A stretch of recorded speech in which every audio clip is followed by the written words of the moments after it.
Fitu lo mojale tola fitu ma lo fa tele tano le fanta smile nei temo le tai au tu atu tara fa sala ngoi sa mo nei temo le tai au fa smile fionga le sui pa le mio le ta to malo le fionga e antuala te vanga Josefo Bonifacio olo ia le golf tournament lo fa ia ile malai ta polo faleanta ia ala fa menino fo ina vanga o ta tu wala atu mo le fa na twina o le Anzac Day e le aso tai au ia lo fionga tuala nei tai fo fio mail po kala me fa tai mo taimi fa no ina nei fo tai fo ma lo se fo no fionga tuala Talo fata vai, whaftai mena noa, talo fata fo i si o tato atu uno whafo mai de, uno tato ni kio Samoa, nei tai au, ma non sui pua. Ma lo fa te foi mo le fa vrino te me nei foi tai fo ia le ma lo ia le ta sanga ta polo o lo fa te ruina le mala ta polo fa le ata se i so no fa lo tele le va ngale fa mo mo. Io te vai o le fa mo ia o le ta penanga lava o le fai paanga le asosi le nei o fitfita wa toi foi bai Samoa nei po le RSA. Ia ma le mai la tau foi o uso mai pango America Samoa i la tau foi sa au nei le military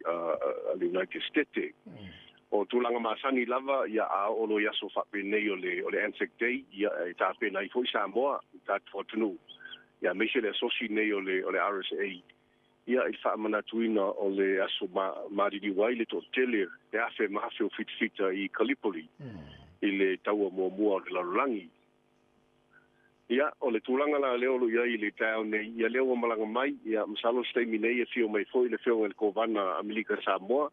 ia o ia foi o se tasi o veteran ia o se fitfita foi o manu malo ia o ia leo taita ia le whainga malo Amerika Samoa ia o ia foi le la au i mai i tato wha moe moe o le tato malo e meise le tato tunu nei i wha amna tuino le aso le Anzac Day la so tai au le aso lea e awa i lava ia wha apotonga ia mapaanga le tato malo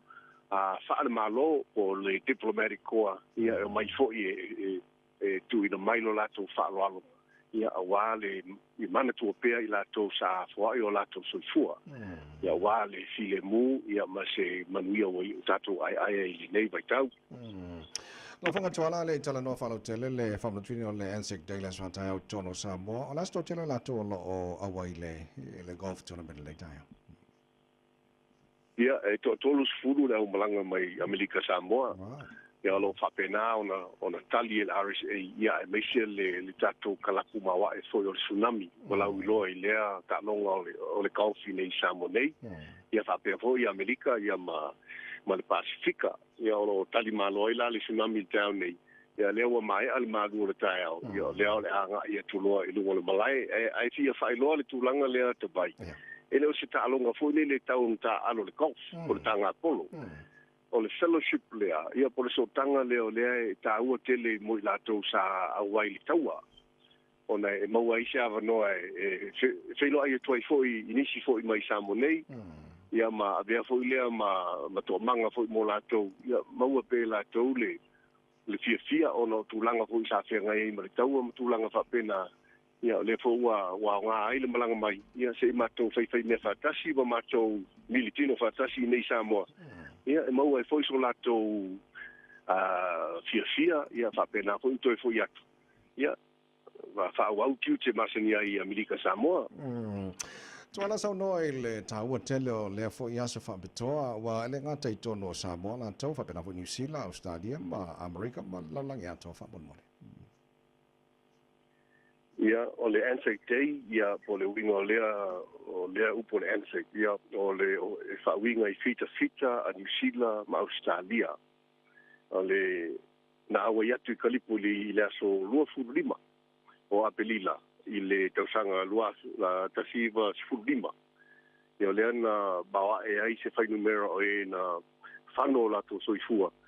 ia e pe over le tolu skulu afe takata New Zealand ma Australia na whapea na whano lato soifua ono le taua lea i le nungu leo Kalipoli i lano le swainga ia sa whapea na malosi mai le vaenga au le Turkey ia na iai la le tau kinonga malo New Zealand au Italia ia whapea voi Samoa ma Peletania ia aua ni whangaloina ne iaso ia whamana tupea ia mai mana tu pe la to sa o foino la to so fu mo file mu le nei vai kau ai o Samoa fo ia sa a wai fo I fitfita Samoa la lotonga maniwe I matonga I tono vainga au ni sila ia lea fo ina malili wai to telo la tope na sirfia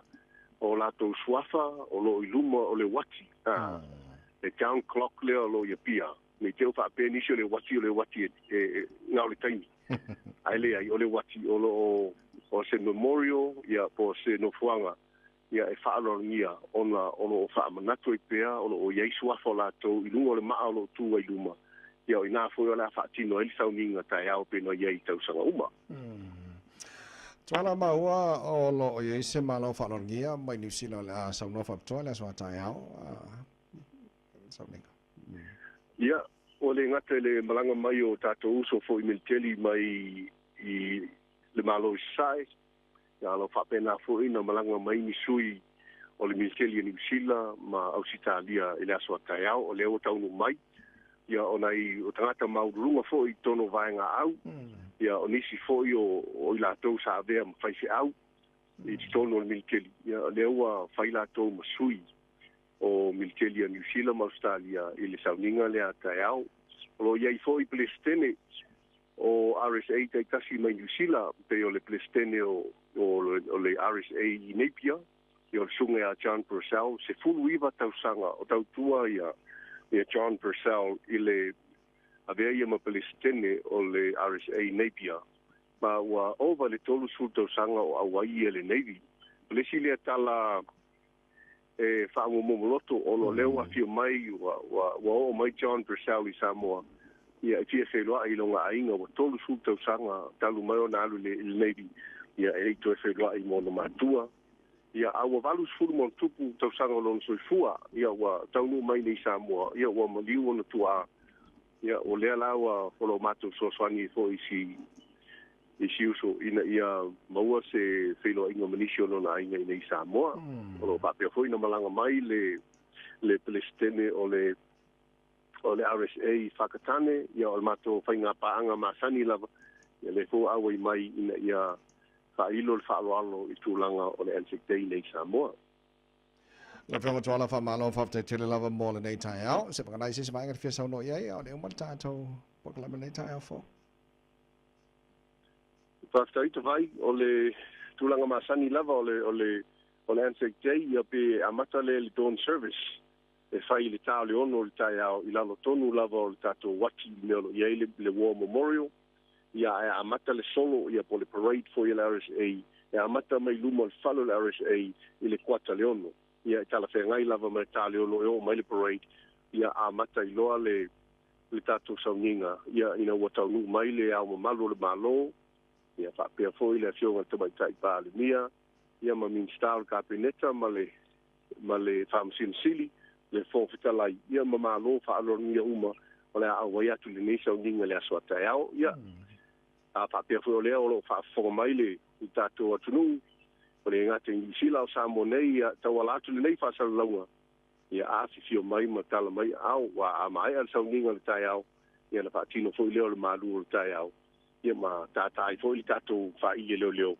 ia ma tato mana tua I pea e o maliliu ia ma fa lo lava manuia le nei tai au tawai au fo le fa fo mai o le tato atunu ia I tuti ma favor le a lo ia I nei aso La whenga tuala whafte tele la fwoi mōre whaamana mōre taimina nei fwoi tai au, moni e fwoi le whaamoi mōre nei aso, moni hana tu mōre sauninga whaamatoa na soa tai au, whafte tele. Ia, so I fwoi ata vai. La whenga e le sui pari mio le tātou malo I Samoa, le whenga I Antuana te vanga I o sefo pone whasio, ma le whaamoi moe mōre so, ia le ngate lea na fo fola mai le pokalame whaamoi moina, mōre whaamana tuina le Anzac Day le soa tai au te tono Samoa.